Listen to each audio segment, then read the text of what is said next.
हम ये यकीन रखते हैं कि आखिर में हमें उसी के पास वापस लौट कर जाना है। ओवरऑल रमज़ान एक बहुत ही ज़्यादा पाक महीना है। वो भी कहते भी असी बुरे हैं नहीं, असी भी बुरे हैं नहीं गे, क्योंकि वो भी मतलब सानू बुरा बनाया जाता है भी इंडिया वाले भी गंदे हैं। हाँ। जब कोई देख ना रहा हो, दिन भर में ऐसे बहुत मौके मिलते हैं कि कोई आसपास नहीं है और आप कुछ भी खा पी सकते हो और किसी को पता भी नहीं लगेगा। ਵੈਲਕਮ ਬੈਕ ਟੂ ਚੈਨਲ ਜਨਾਬ ਪੰਜਾਬੀ ਟੀਵੀ। ਮੈਂ ਤੁਹਾਡਾ ਦੋਸਤ ਮੀਤ ਸਿੰਘ, ਮੈਂ ਦਿਲਪ੍ਰੀਤ ਕੌਰ। ਸਤਿ ਸ਼੍ਰੀ ਅਕਾਲ। ਸੋ ਅੱਜ ਦੀ ਜਿਹੜੀ ਵੀਡੀਓ ਹੈ ਬਹੁਤ ਹੀ ਘੈਂਟ ਹੋਣ ਵਾਲੀ ਹੈ, ਕਿਉਂਕਿ ਰਮਜ਼ਾਨ ਚੱਲ ਰਹੀ ਹੈ, ਰੋਜ਼ੇ ਚੱਲ ਰਹੇ ਹੈ। ਸਭ ਨੂੰ ਪਤਾ ਹੈ ਕਿ ਰਮਜ਼ਾਨ ਚੱਲ ਰਿਹਾ ਹੈ। ਦੁਬਾਰਾ ਬੋਲਤਾ ਮੈਂ ਨਾ ਸੋ ਐਨੀਵੇਜ਼, ਲੇਕਿਨ ਫਿਰ ਵੀ ਕੁਝ ਇੱਦਾਂ ਦੀ ਆਡੀਅנס ਹੈ ਸਾਡੀ ਜਿਹੜੀ ਨਾਨ ਮੁਸਲਿਮ ਹੈ, ਅਤੇ ਉਹਨਾਂ ਨੂੰ ਨਹੀਂ ਪਤਾ, ਅਤੇ ਮੇਬੀ ਸਾਨੂੰ ਵੀ ਬਹੁਤਾ ਨਹੀਂ ਪਤਾ। ਅਤੇ ਅੱਜ ਦੀ ਵੀਡੀਓ 'ਚ ਆਪਾਂ ਜਾਣਾਂਗੇ ਕਿ ਰਮਜ਼ਾਨ ਕਿਸ ਨੂੰ ਕਹਿੰਦੇ ਆ, ਰੋਜ਼ੇ ਕਿੱਦਾਂ ਰੱਖਦੇ ਆ, ਐਂਡ ਹੋਰ ਆਲ ਦੈਟ ਹਿਸਟਰੀ ਕੀ ਹੈ, ਅੱਗੇ ਸਾਰਾ ਕੁਛ ਹੈ ਨਾ। ਮਤਲਬ 9ਵਾਂ ਮਹੀਨਾ ਹੈ ਰਮਜ਼ਾਨ ਜੋ ਇਸਲਾਮੀ ਕੈਲੰਡਰ 'ਚੋਂ। ਅਤੇ ਦੇਖਦੇ ਹਾਂ, ਆਪਾਂ ਇੱਕ ਵੀਡੀਓ ਹੋਰ ਦੇਖੀ ਸੀ, ਉਹ 'ਤੇ ਵੀ ਤੁਸੀਂ ਇੱਦਾਂ ਹੀ ਪਿਆਰ ਦਿੱਤਾ ਸੀ, ਅਤੇ ਅੱਜ ਦੀ ਵੀਡੀਓ ਵੀ ਪੂਰੀ ਦੇਖਿਓ, ਬਹੁਤ ਨੌਲੇਜ ਵਾਲੀ ਹੋਣ ਵਾਲੀ ਹੈ। ਅਤੇ ਹੈੱਡਫੋਨ ਮੈਂ ਕਹਿੰਦਾ ਲਾ ਲਈਏ ਆਪਾਂ, ਹੈ ਨਾ, ਲਗਾ ਲੈਂਦੇ ਜੀ, ਹੈੱਡਫੋਨ ਲਾ ਲਈਏ। ਅਤੇ ਬਾਕੀ ਜਿਨ੍ਹਾਂ ਨੇ ਉਹ ਜਿਹੜੇ ਇਹਨੇ ਕਹਿ ਰਹੇ ਸੀ ਕਿ ਪਰਮ ਕਨਵਰਟ ਵਾਲੀ ਅਤੇ ਵੀਡੀਓ 'ਤੇ ਰਿਐਕਸ਼ਨ ਕਰੋ, ਉਹ ਆਲਰੇਡੀ ਹੋ ਚੁੱਕਿਆ। ਜਾ ਕੇ ਤੁਸੀਂ ਚੈਨਲ 'ਤੇ ਉਹ ਵੀਡੀਓ ਦੇਖੋ ਅਤੇ ਇੰਜੋਏ ਕਰੋ, ਠੀਕ ਹੈ। आज देखते हैं आज दी ये वीडियो। तो अगर आप नॉन मुस्लिम हैं या अगर आपको रमज़ान के बारे में कुछ भी नहीं पता तो ये वीडियो आपके लिए है। Let's begin. रमज़ान को कुरान का महीना भी कहा जाता है। हम ये यकीन रखते हैं कि रमज़ान के महीने में कुरान इस दुनिया पर नाजिल हुआ था। कुरान अल्लाह की किताब है जो अल्लाह ने हुजूर सल्लल्लाहु अलैहि वसल्लम पर उतारी थी। हुजूर सल्लल्लाहु अलैहि वसल्लम हमारे नबी हैं जिनको इस पूरी इंसानियत के लिए एक हिदायत बनाकर भेजा गया था ताकि वो हमें जीने का तरीका सिखाएं। तो इस महीने में मुस्लिम्स ज़्यादा से ज़्यादा कोशिश करते हैं कि कुरान पढ़ें और अल्लाह के और करीब आ सकें। ओरिजिनली कुरान अरबी यानी अरबिक लैंग्वेज में है, पर क्योंकि हर किसी की लैंग्वेज अरबिक नहीं है, इस्लाम पूरी दुनिया में फैला हुआ है, तो लोग अरबी में तो उसे पढ़ते ही हैं, उसके साथ साथ उसका ट्रांसलेटेड वर्जन भी पढ़ते हैं ताकि कुरान उन्हें समझ आ सके। कुरान हर लैंग्वेज में ट्रांसलेटेड है। अब कुरान की बात हो ही रही, पंजाबी विच भी पता नहीं ਹੋਏਗਾ ਮੇਰੇ ਹੋਏਗਾ ਜੋ ਕਹਿ ਰਹੇ ਵੀ ਸਾਰੀ ਲੈਂਗੁਏਜ ਵਿੱਚ ਹੈ, ਪਰ ਜਿਹੜੀ ਉਧਰਲੀ ਪੰਜਾਬੀ ਆ ਪਾਕਿਸਤਾਨ ਦੀ, ਉਹ ਪੰਜਾਬੀ ਦੂਜੀ ਆ, ਉਹ ਸ਼ਾਹਮੁਖੀ ਸਕ੍ਰਿਪਟ ਦੇ ਵਿੱਚ ਆ, ਉਹ ਉਰਦੂ ਵਾਂਗੂ ਹੀ ਲਿਖਦੇ ਆ ਪੰਜਾਬੀ ਨੂੰ ਵੀ है। तो मैं आपको बताना चाहती हूँ कि इस महीने मैं कुरान की फ्री ट्रांसलेटेड कॉपीज डिस्ट्रीब्यूट कर रही हूँ।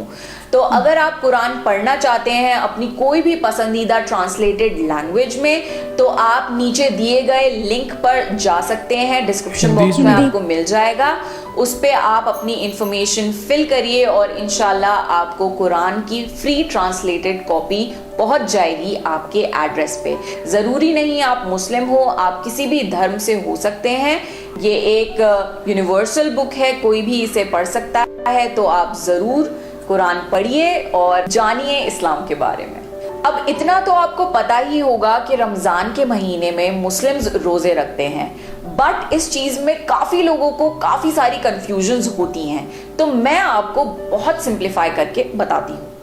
सुबह सूरज निकलने से पहले हम कुछ भी खा या पी सकते हैं, उसे कहते हैं सहरी। उसके बाद पूरे दिन हम कुछ भी नहीं खा सकते, ना ही कुछ पी सकते। जी हाँ, पानी भी नहीं, चाहे वो एक ड्रॉप ही क्यों ना हो। पूरे दिन रोज़ा रखा जाता है। फिर सनसेट के टाइम पे यानी सूरज गुरूब होने के टाइम पे हम अपना रोज़ा खोलते हैं, उसे कहते हैं इफ्तारी। अब क्योंकि पूरे दिन भूखे रहते हैं और भूख भी लग रही होती है, तो बहुत एक मिनी पार्टी टाइप हो जाती है इफ्तारी के टाइम पे, और हर कोई इफ्तारी का वेट करता है, हर कोई बहुत खुश होता है इफ्तारी। ਮਤਲਬ ਜਿੰਨਾ ਚਿਰ ਸੂਰਜ ਚੜਿਆ ਹੋਇਆ ਉਹਨਾਂ ਚਿਰ ਨਹੀਂ ਕੁਝ ਖਾਣਾ, ਜਦੋਂ ਸੂਰਜ ਨਹੀਂ ਹੈਗਾ, ਜਦੋਂ ਅੰਧੇਰਾ ਉਦੋਂ ਖਾ ਸਕਦੇ ਆ ਨਾ, ਉਹੀ ਸਿਸਟਮ ਹੈ। ਅੱਛਾ, ਉਦੋਂ ਦੀ ਵੀਡੀਓ 'ਚ ਆਪਾਂ ਦੇਖਿਆ ਸੀ ਨਾ ਕਿ ਕਈ ਸ਼ਹਿਰਾਂ ਦੇ ਵਿੱਚ ਜਿਹੜਾ ਰੋਜ਼ਾ ਬੜਾ ਲੰਬਾ ਹੋ ਜਾਂਦਾ, ਕਿਉਂਕਿ ਸੂਰਜ ਉੱਥੇ 22 ਤੋਂ 23 ਘੰਟੇ ਕਹਿੰਦੇ ਸੂਰਜ ਰਹਿੰਦਾ, ਫਿਰ ਸਿਰਫ 1-1.5 ਘੰਟੇ ਵਾਸਤੇ, ਮਤਲਬ ਤੇ ਉਦੋਂ ਹੀ 1 ਘੰਟੇ 'ਚ ਹੀ ਖਾਂਦੇ ਆ ਫਿਰ। ਜਾਂ ਫਿਰ ਉਹ ਕਹਿੰਦੇ ਵੀ ਜੋ ਸਾਊਦੀ ਅਰੇਬੀਆ ਜੋ ਮੱਕਾ ਦੇ ਅਕੋਰਡਿੰਗ, ਮੱਕਾ ਕਾਬਾ ਦੀ ਜੋ ਟਾਈਮਿੰਗ ਆ ਉਹਦੇ ਅਕੋਰਡਿੰਗ ਉਹ ਆਪਣਾ ਰੋਜ਼ਾ ਖੋਲ੍ਹਦੇ ਆ, ਉਹ ਇੱਦਾਂ ਕਰਦੇ ਹੋਣਗੇ। ਕਿਉਂਕਿ ਕਈ ਸ਼ਹਿਰਾਂ 'ਚ ਦੇਸ਼ਾਂ 'ਚ ਕਈਆਂ 'ਚ ਦਿਨ ਜ਼ਿਆਦਾ ਵੱਡੇ ਹੁੰਦੇ ਆ, ਰਾਤਾਂ ਛੋਟੀਆਂ ਹੁੰਦੀਆਂ। ਇੱਦਾਂ ਹੀ ਕਰਦੇ ਹੋਣਗੇ ਜੋ ਮੱਕਾ ਵਾਲੇ ਟਾਈਮ ਤੇ करते होंगे, क्योंकि ये बहुत ही ज़्यादा ब्लेसिंग्स वाला टाइम होता है, बहुत रहमतें होती हैं इस टाइम पे, जो भी दुआ मांगो वो कबूल होती है। तो ये एक बहुत ही खूबसूरत सा वक्त होता है। इफ्तारी के बाद पूरी रात का जितना भी टाइम है हम कुछ भी खा पी सकते हैं। तो ऐसा बिल्कुल नहीं है कि 30 दिन लगातार कुछ नहीं खाना पीना, ऐसा पॉसिबल भी नहीं है। हर दिन का ये साइकिल होता है, सुबह खा सकते हैं, फिर पूरे दिन कुछ नहीं खाना, शाम को हम रोज़ा खोल लेते हैं, पूरी रात कुछ भी खा या पी सकते हैं। तो ये पूरा एक 30 डे का साइकिल होता है। रमज़ान का महीना कई चीज़ें सिखाता है, उसमें से एक है सेल्फ कंट्रोल। बहुत आसान है कुछ भी खा पी लेना जब कोई देख ना रहा हो। दिन भर में ऐसे बहुत मौके मिलते हैं कि कोई आसपास नहीं है और आप कुछ भी खा पी सकते हो और किसी को पता भी नहीं लगेगा, पर हम ऐसा नहीं करते। ਕਈ ਸ਼ਰਾਰਤੀ क्योंकि ਕਰਦੇ हम ये यकीन रखते हैं कि अल्लाह हमें देख। ਨਹੀਂ, ਆਪਾਂ ਇੱਕ ਵੀਡੀਓ ਦੇਖੀ ਸੀਗੀ ਤੇ ਉਹਦੇ ਜੋ ਨਮਾਜ਼ ਪੜ੍ਹ ਰਹੇ ਆ ਤੇ ਉਦੋਂ ਵੀ ਸ਼ਰਾਰਤੀ ਜਿਵੇਂ ਬੱਚੇ ਸੀਗੇ ਇੱਕ ਦੂਜੇ ਨਾਲ ਪੰਗੇ ਲਈ ਜਾਂਦੇ ਆ, ਕੋਈ ਕੁਛ ਕਰ ਰਿਹਾ ਕੋਈ ਕੁਛ ਕਰ ਰਿਹਾ। ਉਹ ਤਾਂ ਚੀਜ਼ ਹੈ, ਪਰ ਇਹ ਜਿਵੇਂ ਖੁਸ਼ੀ ਨਾਲ ਰੱਖਦੇ ਆ ਫਿਰ ਤਾਂ ਮਤਲਬ ਤੋੜਦੇ ਨਹੀਂ ਹੋਣੇ ਵਿੱਚ, ਮਤਲਬ ਕਬੂਲ ਤਾਂ ਹੀ ਹੋਏਗਾ ਜੇ ਦਿਲੋਂ ਰੱਖੋਗੇ ਤੇ ਇਦਾਂ ਦੀ ਕੋਈ ਸ਼ਰਾਰਤ ਨਹੀਂ ਕਰੋਗੇ। ਜਿਵੇਂ ਟੀਵੀਆਂ 'ਚ ਖਾਂਦੇ ਨਾ ਵਰਤ ਰੱਖਿਆ ਹੋਇਆ ਹੈ ਤੇ ਲੋਕ ਕੇ ਉਹਨਾਂ ਦੀ ਨੂੰਹ ਖਾਂਦੀ ਵੀ ਹੈ, ਜਿਹੜੀ ਇੱਕ ਵਿਲਨ ਹੁੰਦੀ ਹੈ, ਵਿਲਨ ਟਾਈਪ। ਹਾਂ, ਉਦਾਂ ਦਾ ਕੁਝ ਨਹੀਂ। ਨਾਲੇ ਇਹਦੇ 'ਚ ਤਾਂ ਪਾਣੀ ਤੱਕ ਵੀ ਨਹੀਂ ਪੀਣਾ। ਕਈ ਬਾਕੀ ਜਿਹੜੇ ਇੱਧਰ ਵਰਤ ਰੱਖਦੇ ਉਹ 'ਚ ਤਾਂ ਪਾਣੀ ਪੀ ਲੈਂਦੇ ਆ, ਜਾਂ ਕਹਿੰਦੇ ਵੀ ਇਕੱਲੀ ਰੋਟੀ ਨਹੀਂ ਖਾਣੀ, ਅੰਨ ਨਹੀਂ ਖਾਣਾ, ਬਾਕੀ ਚੀਜ਼ਾਂ ਖਾ ਸਕਦੇ ਆ। ਇਦਾਂ ਕਰਵਾ ਚੌਥ ਤੇ ਨਹੀਂ ਰੱਖਣਾ ਹੁੰਦਾ, ਮਤਲਬ ਪਾਣੀ ਪੀਣਾ ਹੁੰਦਾ ਸ਼ਾਇਦ, ਬਸ ਇਹੀ ਹੁੰਦਾ ਸ਼ਾਇਦ ਇਹਨਾਂ ਦੇ। ਉਹ 'ਚ ਫਿਰ ਉਮਰ ਲੰਬੀ ਹੋ ਜਾਂਦੀ ਹੈ ਨਾ, ਸਾਰੇ ਫਿਰ 300 ਸਾਲ 400 ਸਾਲ ਦੇ ਹੋ ਜਾਂਦੇ ਮਰਦ ਜਿਨ੍ਹਾਂ ਦੀ ਘਰ ਵਾਲੀਆਂ ਵਰਤ ਰੱਖਦੀਆਂ। चलो नादी पसंद है भी आपको है नहीं सकते देखते हैं। और हम इस वजह से कुछ भी दिन भर खाते पीते नहीं हैं, क्योंकि हमें ये यकीन है कि हम जो भी काम कर रहे हैं, चाहे वो अच्छा हो या बुरा हो, अल्लाह हमें हर वक्त देख रहा है। और यही है एसेंस पूरी लाइफ का। पूरी जिंदगी ऐसे गुजारी जाए जैसे अल्लाह हमें हर वक्त देख रहा है, जो कि सच बात है। तो अच्छे काम करें जिंदगी में, बुरे काम ना करें, यही सिखाता है रमजान हमें। अब क्योंकि पूरे महीने हमें भूख और प्यास के एहसास के बारे में पता लगता है, तो हम बेसहारा भूखे प्यासे लोगों से ज़्यादा एम्पैथाइज कर पाते हैं, उनके एहसासों को ज़्यादा हम समझ सकते हैं। इसलिए इस महीने में सारे मुस्लिम्स ज़्यादा से ज़्यादा कोशिश करते हैं कि खूब खाना पीना खिलाएं गरीबों को, बेसहारा लोगों को, या जिनके पास कोई भी सोर्स नहीं है खाने पीने का, उनकी जितनी मदद हो सके उतनी कर सकें। अब वो खाने की फॉर्म में भी करते हैं कि इफ्तारी के टाइम हर जगह कोशिश करते हैं कि ज़्यादा से ज़्यादा पड़ोस में या इधर उधर इफ्तारी बटे, और वॉलंटरी चैरिटी यानी सदका भी दिया जाता है, यानी अपनी मर्जी से आप गरीबों को या ज़रूरतमंद लोगों को पैसे या किसी भी फॉर्म में मदद कर दें। दूसरी चीज़ जो बहुत ज़रूरी है रमज़ान में करना, वो होता है ज़कात देना। ज़कात मतलब आपके पूरी साल की टोटल इनकम का 2.5% यानी 2.5% जो भी अमाउंट होता है पैसे का, वो आपको तकसीम करना होता है, यानी डिस्ट्रीब्यूट करना होता है गरीबों में। पैसे, खाना, रिसोर्स। ओके, ਇੱਥੇ ਮੇਰੇ ਖਿਆਲ ਐਡ ਆਨ ਕਰਨਾ ਚਾਹੀਦਾ ਨਾ ਆਪਾਂ ਨੂੰ, ਕਿ ਜਿੱਦਾਂ ਤੁਹਾਡੇ ਹੁਣੇ ਅੱਜ ਇਹ ਗੱਲ ਸਾਨੂੰ ਨਵੀਂ ਪਤਾ ਲੱਗੀ ਆ। ਆਲਰੇਡੀ ਜਿਹੜੀਆਂ ਗੱਲਾਂ ਇਹਨਾਂ ਨੇ ਦੱਸੀਆਂ ਉਹ ਤਾਂ ਪਤਾ ਸੀਗੀਆਂ, ਲੇਕਿਨ ਜਿਹੜੀ ਇਹਨਾਂ ਨੇ ਜ਼ਕਾਤ ਵਾਲੀ ਗੱਲ ਦੱਸੀ ਹੈ ਕਿ ਪੂਰੀ ਐਨੂਅਲ ਇਨਕਮ ਪੂਰੇ ਸਾਲ 'ਚ ਜੋ ਤੁਸੀਂ ਕਮਾਇਆ ਉਹਦੇ 'ਚ 2.5% ਤੁਸੀਂ ਗਰੀਬਾਂ ਨੂੰ ਦੇਣਾ। ਜਿਵੇਂ ਆਪਣੇ 10ਵਾਂ ਹਿੱਸਾ ਮਤਲਬ ਗਰੀਬਾਂ ਦੇ ਨਾਮ ਦਾ ਸਾਡੇ ਹਰ ਮੰਥ ਦੇ ਵਿੱਚ ਆ ਕਿ ਜੇਕਰ ਤੁਸੀਂ ਇੱਕ ਮੰਥ ਦੇ ਵਿੱਚ 10,000 ਰੁਪਇਆ ਕਮਾ ਰਹੇ ਹੋ ਤਾਂ ਉਹਦਾ 10ਵਾਂ ਹਿੱਸਾ ਯਾਨੀ ਕਿ 1,000 ਰੁਪਇਆ ਤੁਸੀਂ ਮਤਲਬ ਗਰੀਬਾਂ ਦੀ ਭਲਾਈ ਲਈ ਜਿਹੜਾ ਯੂਜ਼ ਕਰਨਾ। ਇਹ ਹਰ ਸਿੱਖ ਲਈ ਇੱਕ ਹੁਕਮ ਕਹਿ ਸਕਦੇ ਹਾਂ, ਸਾਡੇ ਗੁਰੂਆਂ ਵੱਲੋਂ ਇੱਕ ਮਰਿਆਦਾ ਹਰ ਸਿੱਖ ਦੇ ਲਈ ਕਿ 10ਵਾਂ ਹਿੱਸਾ ਜ਼ਰੂਰ ਕੱਢਣਾ। ਅਤੇ ਮੇਰੇ ਖਿਆਲ ਜੇਕਰ ਧਰਮ ਦੇ ਵਿੱਚ ਇਹ ਚੀਜ਼ਾਂ ਨਾ ਕਿ ਗਰੀਬਾਂ ਲਈ ਤੁਸੀਂ ਇਹ ਚੀਜ਼ ਕਰਨੀ ਹੈ ਤਾਂ ਇਟ ਮੀਨ ਕਿ ਤੁਹਾਡਾ ਧਰਮ ਬਹੁਤ ਉੱਚਾ ਅਤੇ ਸੁੱਚਾ ਹੈ, है ना? हाँ जी, आगे देखते हैं। आज हर चीजें डिस्ट्रीब्यूट की जाती हैं ताकि ज्यादा से ज्यादा इस पूरी दुनिया में जितने भी लोग हैं उनकी मदद हो सके। किसी भी तरह का सदका या ज़कात देने से आपकी जो रिज़्क है उसमें कोई भी कमी नहीं आती। इनफैक्ट उसमें और ज़्यादा बरकत होती है. हम जितना ज़्यादा और लोगों को देते हैं अल्लाह हमें उतना ही ज़्यादा देता है. रमज़ान के महीने में शैतान को बांध दिया जाता है. हम ये यकीन करते हैं कि शैतान जो है वो हमें सारे बुरे काम करने के लिए उकसाता है, तो शैतान इस महीने में बांध दिया जाता है और हमारे लिए बहुत आसान हो जाता है अच्छे काम करना और बुरे कामों से दूर रहना. ਲੇਕਿਨ ਫਿਰ ਵੀ ਕਈ ਲੋਕ ਜਿਹੜੇ ਆ ਇਹ ਸ਼ੈਤਾਨੀ ਵਾਲੇ ਕੰਮ ਕਰਦੇ ਆ. ਇਹ ਮੈਂ ਇੱਕ ਵੀਡੀਓ ਦੇਖੀ ਸੀ ਪੂਰੀ ਇੰਜੀਨੀਅਰ ਮੁਹੰਮਦ ਅਲੀ ਮਿਰਜ਼ਾ ਸਾਹਿਬ ਦੀ. ਕਹਿੰਦੇ ਵੀ ਜਿਹੜੇ ਲੋਕ ਇਦਾਂ ਕਹਿੰਦੇ ਆ ਵੀ ਰਮਜ਼ਾਨ ਦੇ ਵਿੱਚ ਸ਼ੈਤਾਨ ਨੂੰ ਬੰਨ੍ਹ ਲਿਆ ਜਾਂਦਾ, ਕਹਿੰਦੇ ਪਰ ਰਮਜ਼ਾਨ ਦੇ ਵਿੱਚ ਕਤਲ ਵੀ ਹੁੰਦੇ ਆ ਤੇ ਹੋਰ ਵੀ ਇਦਾਂ ਦੀਆਂ ਗੱਲਾਂ ਹੁੰਦੀਆਂ ਇਸਲਾਮਿਕ ਕੰਟਰੀਜ਼ ਦੇ ਵਿੱਚ ਵੀ ਹੁੰਦੀਆਂ. ਕਹਿੰਦੇ ਫਿਰ ਉਦੋਂ ਸ਼ੈਤਾਨ ਕਿੱਥੇ ਜਾਂਦਾ? ਤੇ ਉਹਨਾਂ ਨੇ ਉਹ ਪੂਰਾ ਉੱਚ ਡੈਫੀਨੇਟ ਕੀਤਾ ਕਿ ਕਿਸ ਸ਼ੈਤਾਨ ਦੀ ਗੱਲ ਕੀਤੀ ਗਈ ਹੈ ਐਂਡ ਕਿਸ ਲੌਜਿਕ ਦੇ ਨਾਲ ਕੀਤੀ ਗਈ ਹੈ. ਸ਼ਾਇਦ ਮਨ ਦੀ ਗੱਲ ਕੀਤੀ ਵੀ ਕੀਤੀ ਗਈ ਹੋਣੀ ਆ. ਹਾਂਜੀ, ਤੇ ਉਹ ਵੀਡੀਓ ਮੈਂ ਤੁਹਾਨੂੰ ਡਿਸਕ੍ਰਿਪਸ਼ਨ ਚ ਲਿੰਕ ਦੇਣਾ, ਦੇਖਿਓ ਤੁਸੀਂ. ਇੱਕ ਚੰਗਾ ਮਨ ਹੁੰਦਾ, ਮਤਲਬ ਆਪਾਂ ਚੰਗਾ ਮਨ ਗਲਤ ਕੰਮ ਨਹੀਂ ਕਰਨੇ ਇਸ ਮਹੀਨੇ ਕਿਉਂਕਿ ਆਪਾਂ ਰਮਜ਼ਾਨ ਰੱਖੇ ਰੋਜ਼ੇ ਰੱਖੇ ਹੋਏ ਆ. ਮਤਲਬ ਇੱਕ ਪੋਜ਼ਿਟਿਵ ਵਾਈਬਸ ਹੁੰਦੀਆਂ ਸਭ ਪਾਸੋਂ. ਹਾਂ, ਰੋਕਣਾ ਹੁੰਦਾ ਇੱਕ ਹਿਸਾਬ ਨਾਲ ਆਪਣੇ ਮਨ ਨੂੰ. ਕੰਟਰੋਲ ਆਪਾਂ ਹੀ ਕਰਨਾ ਐਟ ਦਾ ਐਂਡ, ਹਨਾ. ਚਲੋ ਅੱਗੇ ਦੇਖਦੇ ਹਾਂ. रमज़ान को माफ़ी का भी महीना माना जाता है. हम मुस्लिम्स ये बिलीव करते हैं कि क़यामत का एक दिन होगा जिस दिन हर इंसान को अपने हर काम के लिए जवाब देना पड़ेगा. एक एक चीज़, एक एक काम जो आपने इस दुनिया में किया है, हर उस चीज़ की बहुत बारीकी से आपको सफाई देनी पड़ेगी, उसका आपको अजर मिलेगा और वो बहुत ही ज़्यादा सख्त दिन होगा. हम अल्लाह से ये दुआ करते हैं कि क़यामत के दिन अल्लाह हमें माफ़ करे, हमारी गलतियों को दरगुजर करे.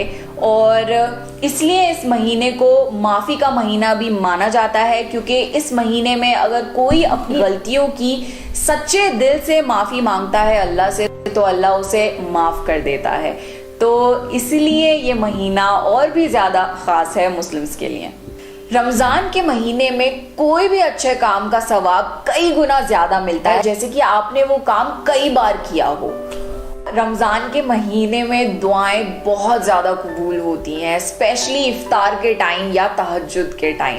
लोग बहुत ज़्यादा दुआएं मांगते हैं इस महीने में क्योंकि ये बहुत बरकतों वाला महीना है. रमज़ान में मुस्लिम्स कोशिश करते हैं कि ज़्यादा से ज़्यादा इबादत कर सकें और रमज़ान की एक स्पेशल नमाज होती है जिसे कहते हैं तरावी की नमाज. ये रात के टाइम पढ़ी जाती है मस्जिदों में और इस नमाज में कुरान पढ़ा जाता है थोड़ा थोड़ा हर दिन और टारगेट ये होता है कि एक पूरा कुरान एक बार हर कोई सुन ले क्योंकि ये कुरान का महीना है. तो ये काफ़ी लंबी नमाज भी होती है पर इस महीने में ज़्यादा से ज़्यादा इबादत करने की हर कोई कोशिश करता है. इस्लाम की एक बहुत खूबसूरत बात यह है कि इस्लाम हमें इक्वालिटी सिखाता है. चाहे आप अमीर हो या गरीब हो, चाहे आप ब्लैक हो या वाइट हो, चाहे आपका कोई भी कास्ट हो, अल्लाह के सामने सब बराबर हैं. और ये एक बहुत खूबसूरत बात है. जब नमाज पढ़ने के लिए सब खड़े होते हैं, सब एक लाइन में खड़े होते हैं, उसमें कोई भी स्टेटस वाइज अरेंज नहीं होता जैसे कि हमारा एक सोसाइटी स्ट्रक्चर बन चुका है, जो अमीर वो आगे, जो गरीब वो पीछे, या फिर जिसके जितने सोर्सेज हों वो ज़्यादा आगे जाएगा. इस्लाम में हर कोई बराबर है.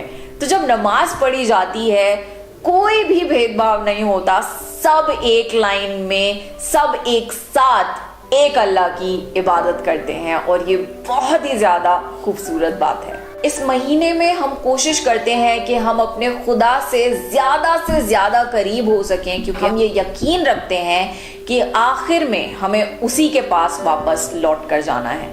ओवरऑल रमज़ान एक बहुत ही ज़्यादा पाक महीना है. इसमें हम कोशिश करते हैं कि हमारा दिल और हमारी रूह साफ़ हो सके. हमारे अंदर अगर कोई भी बुरी आदतें हैं हम उन्हें अपने आप से हटा सकें और एक अच्छे इंसान बन सकें. लास्टली बहुत फेमस चीज़ जिसके बारे में आप सबको पता होगा वो होती है ईद, जिसे जनरली मीठी ईद भी कहा जाता है बकरीद से डिफ्रेंशिएट करने के लिए. तो ईद तब मनाई जाती है जब पूरा महीना रमज़ान का ख़त्म हो जाता है.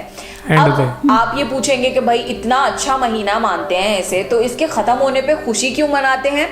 खुशी इसलिए मनाते हैं क्योंकि हम इस बात पे खुश होते हैं कि इस पूरे महीने हमने अपनी 100% कोशिश करी सारे काम अल्लाह के मुताबिक करने के, उसके और करीब आने के, अपनी सारी बुरी आदतों को छोड़ने के और एक अच्छा इंसान बनने के। तो ये एक दिन है खुशी का, सेलिब्रेशन का, जिस दिन सब बहुत खुशी मनाते हैं कि हमने सक्सेसफुली इस रमज़ान में अल्लाह की इबादत करी और अच्छे इंसान बनने की कोशिश करी। इस दिन हर कोई नए कपड़े पहनता है, बहुत ज़्यादा खुशी होती है सब जगह, और ईद की नमाज भी पढ़ी जाती है जो कि सुबह के वक्त होती है, और छोटे छोटे बच्चों को बड़े खुश करने के लिए ईदी देते हैं। ईदी यानी थोड़े से पैसे दे दिए ताकि बच्चे खुश हो जाएं और कुछ अपनी मनपसंद चीज़ ले जाकर, और बहुत अच्छे अच्छे खाने बनाए जाते हैं, एक दूसरे के घर आया जाया जाता है और मिला जुला जाता है। ये एक बहुत ही खूबसूरत दिन है जिस दिन सब रिलैक्स करते हैं और बहुत खुशियाँ मनाते हैं। आखिर में मैं यही कहना चाहूँगी कि इस्लाम एक बहुत ज़्यादा खूबसूरत मज़हब है। हमें सिर्फ़ और सिर्फ अच्छाई करने की हिदायत दी जाती है। आप कुरान पढ़कर देख लीजिए, आप हमारे नबी हुजूर सल्लल्लाहु अलैहि वसल्लम की पूरी लाइफ जर्नी पढ़ लीजिए, या आप इस्लाम टीचिंग्स पढ़ लीजिए। सिर्फ और सिर्फ अच्छाई और नेक काम करने के इंस्ट्रक्शंस हैं। इस्लाम एक पूरा ज़िंदगी जीने का तरीका है। तो आज के टाइम पे आपको मीडिया में मुस्लिम्स के ख़िलाफ़ या इस्लाम के ख़िलाफ़ जो भी गलत बात बताई जाती है उस पे आंख बंद करके यकीन मत करिए। आपको कोई भी क्वेरी है, आप किसी मुस्लिम से इंटरेक्ट करिए, आप उससे पूछिए कि क्या ऐसा है या नहीं है, आपकी शायद वो क्वेरी सॉल्व कर दे। अगर नहीं हो पाती तो आप YouTube पे सर्च करिए, बहुत ज़्यादा इन्फॉर्मेशन अवेलेबल है। आप खुद डायरेक्टली कुरान का ट्रांसलेटेड वर्जन पढ़ सकते हैं, या आप हमारे नबी की पूरी लाइफ हिस्ट्री पढ़ सकते हैं। कोई भी क्वेरी हो, खुद उसके बारे में आप पढ़िए और आंख बंद करके किसी पे भी यकीन मत करिए, क्योंकि हर तरफ बहुत ज़्यादा नफ़रत फैलाई जा रही है मुस्लिम्स के ख़िलाफ़ और इस्लाम के ख़िलाफ़। बट हम इतने बुरे नहीं हैं, हमें और सिर्फ अच्छाई करने के इंस्ट्रक्शंस हैं। हम इस दुनिया में फसाद नहीं फैलाना चाहते, नेक तरह से जीना चाहते हैं, नेक तरह से मरना चाहते हैं। ਗਾਇਸ ਇਹ ਸੀਗੀ ਅੱਜ ਦੀ ਇੱਕ ਵੀਡੀਓ ਜਿਹਦੇ ਵਿੱਚ ਆਪਾਂ ਨੂੰ ਪਤਾ ਲੱਗਿਆ ਇਹਨਾਂ ਨੇ ਕਾਫੀ ਚੀਜ਼ਾਂ ਦੱਸੀਆਂ ਨਾ ਨਵੀਆਂ, ਤੇ ਮੇਰੇ ਖਿਆਲ ਕੁਝ ਕਾਫੀ ਪਰਸੈਂਟੇਜ ਮਤਲਬ 70-80% ਗੱਲਾਂ ਆਪਾਂ ਨੂੰ ਪਤਾ ਵੀ ਸੀ ਕਿਉਂਕਿ ਆਪਾਂ ਇੰਨੇ ਟਾਈਮ ਤੋਂ ਵੀਡੀਓਜ਼ ਬਣਾ ਰਹੇ ਹਾਂ, ਤੇ ਬਹੁਤ ਵਧੀਆ ਵੀਡੀਓ ਲੱਗੀ, ਕਾਫੀ ਇਨਫੋਰਮੇਟਿਵ ਸੀਗੀ। ਮਤਲਬ ਮੈਂ ਤਾਂ ਲਗਭਗ ਸਾਰੀ ਗੱਲਾਂ ਸੁਣੀਆਂ ਹੀ ਹੋਈਆਂ, ਮਤਲਬ ਕੋਈ ਵੀ ਮੈਨੂੰ ਨਵੀਂ ਨਹੀਂ ਲੱਗੀ, ਪਤਾ ਨਹੀਂ ਪਹਿਲੀ ਵਾਲੀ ਸ਼ਾਇਦ ਲੱਗੀ ਇੱਕ ਅੱਧੀ, ਬਟ ਨੇ ਮਤਲਬ ਆਪਾਂ ਸਾਰੀ ਮਤਲਬ ਕਾਫੀ ਵੀਡੀਓ ਬਣਾ ਚੁੱਕੇ ਹਾਂ, ਮਤਲਬ ਕਿੰਨੇ ਪਿਛਲੇ ਸਾਲਾਂ ਤੋਂ ਬਹੁਤ ਸਾਰੀਆਂ ਨਾ ਤੇ ਰਿਐਕਸ਼ਨ ਕੀਤਾ ਬੜੀਆਂ ਹੋਰ ਚੀਜ਼ਾਂ ਕਦੋਂ ਰੋਜ਼ੇ ਰੱਖਣੇ ਹੈ, ਕੀ ਖਾਣਾ ਪੀਣਾ ਹੈ, ਮਤਲਬ ਸਭ ਕੁਝ ਪਤਾ ਹੈ। ਤੇ ਮਤਲਬ ਇੱਕ ਅਸੀਂ ਤਾਂ ਅਟੈਚਮੈਂਟ ਫੀਲ ਕਰਦੇ ਹੀ ਹਾਂ ਹਮੇਸ਼ਾ, ਤੇ ਜਿਵੇਂ ਇਹਨਾਂ ਨੇ ਐਂਡ ਤੇ ਕਿਹਾ ਕਿ ਯਕੀਨ ਨਹੀਂ ਕਰਨਾ ਚਾਹੀਦਾ ਜੋ ਵੀ ਮੀਡੀਆ 'ਚ ਹੈ, ਇਹੀ ਗੱਲ ਅਸੀਂ ਵੀ ਤੁਹਾਨੂੰ ਕਹਿੰਦੇ ਰਹੇ ਹਾਂ ਕਿਉਂਕਿ ਨਿਊਜ਼ ਮੀਡੀਆ ਦਾ ਕੰਮ ਤਾਂ ਆਪਾਂ ਨੂੰ ਪਤਾ ਹੀ ਹੈ ਸਾਰਿਆਂ ਨੂੰ ਕਿ ਕੀ ਹੁੰਦਾ। ਦੈਟਸ ਵਾਈ ਆਪਾਂ ਖੁਦ ਉਸ ਚੀਜ਼ ਨੂੰ ਰਿਸਰਚ ਕਰੋ, ਖੁਦ ਉਹਨੂੰ ਜਾਣੋ, ਤੇ ਫਿਰ ਹੀ ਉਸ ਚੀਜ਼ ਦਾ ਪਤਾ ਲੱਗਦਾ। ਜਿਵੇਂ ਆਪਾਂ ਅੱਗੇ ਵੀ ਹਮੇਸ਼ਾ ਕਹਿੰਦੇ ਕਿ ਇਸਲਾਮ ਜਿਹੜਾ ਨਾ ਧਰਮ ਉਹ ਬੜਾ ਪੀਸਫੁਲ ਧਰਮ ਹੈ। ਉਹ ਵੀ ਕਹਿੰਦੇ ਵੀ ਅਸੀਂ ਬੁਰੇ ਹੈ ਨਹੀਂ, ਅਸੀਂ ਵੀ ਬੁਰੇ ਹੈ ਨਹੀਂ ਗੇ, ਕਿਉਂਕਿ ਉਹ ਵੀ ਮਤਲਬ ਸਾਨੂੰ ਬੁਰਾ ਬਣਾਇਆ ਜਾਂਦਾ ਵੀ ਇੰਡੀਆ ਵਾਲੇ ਵੀ ਗੰਦੇ ਹੈ। ਹਾਂ ਐਂਡ ਮੇਰਾ ਚਲੋ ਸਿੱਖੀਜ਼ਮ ਨਾਲ ਤਾਂ ਇਸਲਾਮ ਦਾ ਕਾਫੀ ਇੱਕ ਵਧੀਆ ਭਾਈਚਾਰਾ, ਲੇਕਿਨ ਹਿੰਦੂਜ਼ਮ ਨਾਲ ਇਹ ਗੱਲਾਂ ਕੀਤੀਆਂ ਜਾਂਦੀਆਂ, ਪਰ ਹਿੰਦੂਜ਼ਮ ਵਿੱਚ ਵੀ ਬਹੁਤ ਵਧੀਆ ਲੋਕ ਨੇ।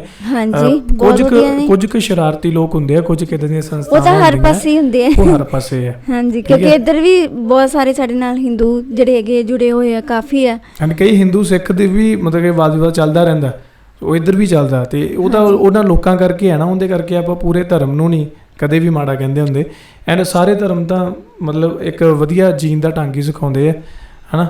ਤੇ ਮਤਲਬ ਜੋ ਵੀ ਇਹਨਾਂ ਨੇ ਗੱਲਾਂ ਦੱਸੀਆਂ, ਇਹ ਸਾਡੇ ਧਰਮ 'ਚ ਵੀ ਉਹੀ ਗੱਲਾਂ ਹੈ ਕਿ ਗਰੀਬਾਂ ਦੀ ਆਪਾਂ ਮਦਦ ਕਰਨੀ ਹੈ, ਚੰਗੇ ਕੰਮ ਕਰਨੇ ਹੈ, ਨਾਮ ਜਪਣਾ, ਹੈ ਨਾ, ਆਪਦੇ ਅੱਲਾ ਦੇ ਨਾਲ ਜੁੜੇ ਰਹਿਣਾ। ਅੱਛਾ, ਕਈਆਂ ਦੇ ਕੁਐਸਚਨ ਆਏ ਸੀ ਕੱਲ੍ਹ ਦੀ ਵੀਡੀਓ ਦੇ ਵਿੱਚ ਕਿ ਤੁਹਾਡੇ ਗੁਰੂ ਕਿਸ ਨੂੰ ਪੂਜਣ ਨੂੰ ਕਹਿੰਦੇ ਆ। ਗਾਈਜ਼, ਸਾਡੇ ਗੁਰੂ ਵੀ ਉਸੇ ਨੂੰ ਪੂਜਣ ਨੂੰ ਕਹਿੰਦੇ ਆ ਜਿਹਨੂੰ ਤੁਸੀਂ ਲੋਕ ਪੂਜਦੇ ਹੋ, ਇੱਕ ਅੱਲਾ ਨੂੰ, ਹੈ ਨਾ। ਤੁਸੀਂ ਉਹਨੂੰ ਅੱਲਾ ਕਹਿੰਦੇ ਆ, ਅਸੀਂ ਉਹਨੂੰ ਵਾਹਿਗੁਰੂ ਕਹਿ ਦਿੰਦੇ ਹਾਂ। ਨਾਮ ਡਿਫਰੈਂਟ ਹੈ, ਗੱਲ ਤਾਂ ਸੇਮ ਹੀ ਹੈ, ਕ੍ਰੀਏਟਰ ਤਾਂ ਕਿਉਂਕਿ ਇੱਕ ਹੀ ਆ ਆਪਣਾ, ਠੀਕ ਹੈ। ਆਪਾਂ ਬਸ ਉਸ ਚੀਜ਼ ਨੂੰ ਮੰਨਣ ਦਾ ਤਰੀਕਾ ਵੱਖਰਾ ਹੈ। ਹਾਂਜੀ, ਪੜ੍ਹਨ ਲਈ ਉਹਨਾਂ ਨੇ ਕੁਰਾਨ, ਹਾਂ ਕੁਰਾਨ ਤੁਹਾਨੂੰ ਜਿਵੇਂ ਤੁਸੀਂ ਕਹਿੰਦੇ ਸਾਨੂੰ ਰੱਬੀ ਕਿਤਾਬ ਹੈ, ਹਾਂਜੀ, ਉਸੇ ਤਰ੍ਹਾਂ ਸਾਡੇ ਲਈ ਗੁਰੂ ਗ੍ਰੰਥ ਸਾਹਿਬ ਜੀ ਹੈਗੇ ਆ। ਹਾਂਜੀ, ਉਦਾਂ ਹੀ ਹੈ ਸੇਮ। ਕਿਉਂਕਿ ਸਿਮਿਲੈਰਿਟੀਜ਼ ਮੈਂ ਕਿਉਂ ਕਹਿੰਦਾ, ਜਿਵੇਂ ਇਹਨਾਂ ਨੇ ਕਿਹਾ ਨਾ ਕਿ ਇਸਲਾਮ ਇੱਕ ਧਰਮ ਨਹੀਂ ਹੈਗਾ, ਇਹ ਇੱਕ ਵੇ ਆਫ ਲਾਈਫ ਹੈ, ਜੀਣ ਦਾ ਤਰੀਕਾ ਹੈ। ਤਾਂ ਇੱਕ ਸਿੱਖ ਦੇ ਲਈ ਜੀਣ ਦਾ ਤਰੀਕਾ ਉਹੀ ਹੈ ਜੋ ਗੁਰੂ ਗ੍ਰੰਥ ਸਾਹਿਬ ਵਿੱਚ ਲਿਖਿਆ ਹੈ। ਲਿਖਿਆ ਹੋਇਆ ਅਸੀਂ ਉਹੀ ਪੜ੍ਹਨਾ। ਤੇ ਗੁਰੂ ਗ੍ਰੰਥ ਸਾਹਿਬ ਵਿੱਚ ਕੀ ਲਿਖਿਆ ਹੈ, ਉਹੀ ਕੁਝ ਲਿਖਿਆ ਹੈ ਜੋ ਚੰਗਾ ਹੈ, ਜੋ ਦੁਨੀਆ ਚਾਹੁੰਦੀ ਹੈ। ਮਤਲਬ ਬਸ ਪਿਆਰ ਕਰਨਾ ਸਿਖਾਉਂਦੇ ਆ, ਮਤਲਬ ਚੰਗੀ ਰਾਹ ਚੱਲਣਾ ਸਿਖਾਉਂਦੇ ਆ, ਬਸ ਇਹ ਕੁਛ ਹੀ ਹੈ। ਸੇਮ ਗਰੀਬਾਂ ਦੀ ਹੈਲਪ ਕਰਨੀ, ਆਪਦੇ ਪੰਜੇ ਵਿਕਾਰਾਂ ਤੇ ਕਾਬੂ ਪਾਉਣਾ, ਠੀਕ ਹੈ। ਤੇ ਜਿਵੇਂ ਦਸਵੰਧ ਕੱਢਣਾ, ਜਿਵੇਂ ਤੁਸੀਂ ਜ਼ਕਾਤ ਦਿੰਦੇ ਹੋ, ਇੱਦਾਂ ਅਸੀਂ ਦਸਵੰਧ ਕੱਢਦੇ ਹਾਂ। ਐਂਡ ਜਿਵੇਂ ਹੁਣ ਇੱਕ ਇਸਲਾਮ ਦੇ ਵਿੱਚ ਪ੍ਰੋਪਰ 1 ਮਹੀਨਾ ਦਿੱਤਾ ਗਿਆ ਕਿ 1 ਮਹੀਨੇ ਸਾਰੇ ਲੋਕ ਪੂਰੇ ਜੋਸ਼ ਨਾਲ ਮਤਲਬ ਉਸ ਚੀਜ਼ ਨੂੰ ਮੰਨਦੇ ਆ। ਸਿੱਖੀਜ਼ਮ ਵਿੱਚ ਇਹ ਕਿਹਾ ਗਿਆ ਕਿ ਤੁਸੀਂ ਹਮੇਸ਼ਾ ਹੀ ਇਦਾਂ ਕਰਨਾ, ਹਰ ਮਹੀਨੇ ਦਸਵੰਧ ਕੱਢਣਾ, ਹਰ ਮਹੀਨੇ ਤੁਸੀਂ ਇਹ ਚੀਜ਼ ਕਰਨੀ ਹੈ। ਤੇ ਜਿਵੇਂ ਸੇਮ ਚੀਜ਼ਾਂ ਹੀ ਹੈ ਹਨਾ। ਤਾਂ ਮੇਰੇ ਖਿਆਲ ਜਿਹੜਾ ਅੱਗੇ ਉਸ ਵੀਡੀਓ 'ਚ ਵੀ ਮੈਂ ਗੱਲ ਕੀਤੀ ਸੀ, ਆਪਣਾ ਵੀ ਹਰ ਇੱਕ ਦਸੰਬਰ ਵਾਲਾ ਮਹੀਨਾ ਹੈਗਾ ਜਿਹਦੇ 'ਚ ਲੋਕੀ ਬਹੁਤ ਜ਼ਿਆਦਾ ਪਾਠ ਵਗੈਰਾ ਕਰਦੇ ਆ, ਕਿਉਂਕਿ ਉਸ ਮਹੀਨੇ ਦੇ ਵਿੱਚ ਖਾਣ ਪੀਣ 'ਚ ਮਤਲਬ ਕੋਈ ਪਾਬੰਦੀ ਨਹੀਂ ਰੱਖੀ ਗਈ ਹੈ। ਹਾਂਜੀ, ਕਿਉਂਕਿ ਉਸ ਮਹੀਨੇ ਦੇ ਵਿੱਚ ਬੜੀਆਂ ਸ਼ਹਾਦਤਾਂ ਹੋਈਆਂ, ਸ਼ਹੀਦੀਆਂ ਹੋਈਆਂ। ਜਿਵੇਂ ਇਸਲਾਮ ਦੇ ਵਿੱਚ ਕਰਬਲਾ ਦੀ ਗੱਲ ਹੁੰਦੀ ਹੈ, ਤਾਂ ਉਸੇ ਤਰ੍ਹਾਂ ਦਸੰਬਰ ਦੇ ਵਿੱਚ ਗੁਰੂ ਗੋਬਿੰਦ ਸਿੰਘ ਜੋ ਕਿ 10ਵੇਂ ਗੁਰੂ ਸੀ, ਉਹਨਾਂ ਦੀ ਗੱਲ ਹੁੰਦੀ ਹੈ। ਛੋਟੇ ਸਾਹਿਬਜ਼ਾਦੇ ਹੋ ਗਏ, ਮਾਤਾ ਗੁਜਰੀ ਜੀ ਹੋ ਗਏ, ਵੱਡੇ ਸਾਹਿਬਜ਼ਾਦੇ ਹੋ ਗਏ, ਮਤਲਬ ਸ਼ਹੀਦੀ ਗੁਰਪੁਰਬ ਮਤਲਬ ਮਹੀਨੇ 'ਚ ਮਨਾਇਆ ਜਾਂਦਾ ਔਰ ਪਾਠ ਕੀਤਾ ਜਾਂਦਾ। ਐਂਡ ਕੱਲ ਲੋਕੀ ਕੁਛ ਸ਼ਾਇਦ ਮਿਸਗਾਈਡ ਹੋ ਗਏ ਇੱਕ ਔਰੰਗਜ਼ੇਬ ਨਾਮ ਤੋਂ। ਔਰੰਗਜ਼ੇਬ, ਮੈਂ ਕਿਸ ਔਰੰਗਜ਼ੇਬ ਦੀ ਗੱਲ ਕੀਤੀ ਹੈ, ਉਹ ਜਿਹੜਾ ਗੁਰੂ ਗੋਬਿੰਦ ਸਿੰਘ ਜੀ ਦੇ ਟਾਈਮ ਸਰਕਲ ਦੇ ਵਿੱਚ ਸੀ ਨਾ, ਮੈਂ ਉਹਦੀ ਗੱਲ ਕੀਤੀ ਹੈ। ਕਿਉਂਕਿ ਔਰੰਗਜ਼ੇਬ ਨਾਮ ਤੋਂ ਹੋਰ ਵੀ ਕਈ ਜਿਹੜੇ ਆਪਣੇ ਹਿਸਟੋਰੀਕਲ ਮੁਗਲ ਇੰਪਾਇਰਰ ਹੋਏ ਆ, ਤੇ ਉਹਦੇ ਕਰਕੇ ਮਿਸਕਮਿਊਨੀਕੇਸ਼ਨ ਇਦਾਂ ਹੋ ਜਾਂਦਾ। ਤੇ ਮੈਂ ਉਹਦੀ ਗੱਲ ਕੀਤੀ ਹੈ ਜਿਹਨੇ ਕਿ ਛੋਟੇ ਸਾਹਿਬਜ਼ਾਦਿਆਂ ਨੂੰ ਸ਼ਹੀਦ ਕਰਵਾਇਆ ਸੀ, ਤੇ ਹੋਰ ਵੀ ਇੰਡੀਆ ਦੇ ਵਿੱਚ ਵੀ ਉਹਨੇ ਬੜਾ ਜ਼ੁਲਮ ਢਾਇਆ ਸੀ, ਤੇ ਉਹਨੇ ਬੜੇ ਸਾਰੇ ਮੁਸਲਿਮਸ 'ਤੇ ਵੀ ਜ਼ੁਲਮ ਢਾਇਆ ਸੀ। ਜੇਕਰ ਤੁਸੀਂ ਔਰੰਗਜ਼ੇਬ ਦੀ ਕਦੇ ਹਿਸਟਰੀ ਦੇਖੋ ਨਾ, ਤਾਂ ਉਹਦੇ ਵਿੱਚ ਤੁਹਾਨੂੰ ਪਤਾ ਲੱਗੂਗਾ ਇਹ ਉਹ ਔਰੰਗਜ਼ੇਬ ਨਹੀਂ ਹੈ ਜਿਹਦੀ ਤੁਸੀਂ ਕਮੈਂਟਾਂ ਦੇ ਵਿੱਚ ਗੱਲ ਕਰ ਰਹੇ ਸੀ, ਠੀਕ ਹੈ। ਸੋ ਇਹ ਸੀ ਅੱਜ ਦੀ ਵੀਡੀਓ, ਬਹੁਤ ਕੁਝ ਜਾਣਿਆ, ਅੱਜ ਮਜ਼ਾ ਆਇਆ। ਐਂਡ ਅੱਜ ਨਵੀਂ ਚੀਜ਼ ਪਤਾ ਲੱਗੀ ਮੈਨੂੰ ਕਿ ਇੱਕ ਟਰਾਂਸਲੇਟ ਹਰ ਉਹਦੇ ਵਿੱਚ ਕੀਤੀ ਗਈ ਹੈ। ਤੇ ਆਪਾਂ ਜਿਵੇਂ ਤੁਸੀਂ ਸਾਨੂੰ ਕਮੈਂਟ ਕਰਦੇ ਨੇ ਕਿ ਤੁਸੀਂ ਕੁਰਾਨ ਪੜ੍ਹੋ, ਗਾਈਜ਼ ਡੈਫੀਨੇਟਲੀ ਅਸੀਂ ਕੁਰਾਨ ਪੜ੍ਹਾਂਗੇ, ਕੋਸ਼ਿਸ਼ ਕਰਾਂਗੇ ਕਿ ਟਰਾਂਸਲੇਟਡ ਵਰਜ਼ਨ ਮਿਲ ਜੇ, ਚਾਹੇ ਹਿੰਦੀ ਦੇ ਵਿੱਚ ਮਿਲ ਜੇ, ਉਹ ਈਜ਼ੀਲੀ ਅੰਡਰਸਟੈਂਡ ਆ ਸਾਨੂੰ। ਤੇ ਜ਼ਰੂਰ ਕੋਸ਼ਿਸ਼ ਕਰਾਂਗੇ ਕਿ ਹਾਂ ਉਹ ਪੜ੍ਹ ਸਕੀਏ, ਤਾਂ ਜੋ ਇੱਕ ਜੋ ਸਿਮਿਲੈਰਿਟੀਜ਼ ਆ ਉਹਨਾਂ ਨੂੰ ਹੋਰ ਅੱਗੇ ਲਿਆਂਦਾ ਜਾ ਸਕੇ, ਤੇ ਅਸੀਂ ਤੁਹਾਨੂੰ ਈਜ਼ੀਲੀ ਜਿਹੜਾ ਹੋਰ ਸਮਝ ਸਕੀਏ। ਸੋ ਵੀਡੀਓ ਬਹੁਤ ਮਜ਼ੇਦਾਰ ਸੀ, ਮਜ਼ਾ ਆਇਆ ਅੱਜ ਦੀ ਵੀਡੀਓ ਦੇਖ ਕੇ। ਤੁਹਾਨੂੰ ਕਿੱਦਾਂ ਲੱਗੀ ਸਾਨੂੰ ਨੀਚੇ ਕਮੈਂਟ ਕਰਕੇ ਜ਼ਰੂਰ ਦੱਸਿਓ। ਮਿਲਦੇ ਹਾਂ ਕਿਸੇ ਹੋਰ ਵੀਡੀਓ 'ਚ। ਭੁੱਲ ਗਏ ਮਿਲਦੇ ਹਾਂ ਕਿਸੇ ਹੋਰ ਵੀਡੀਓ ਤੱਕ, ਤਦ ਤੱਕ ਸਾਨੂੰ ਦਿਓ ਇਜਾਜ਼ਤ। ਸਤਿ ਸ਼੍ਰੀ ਅਕਾਲ।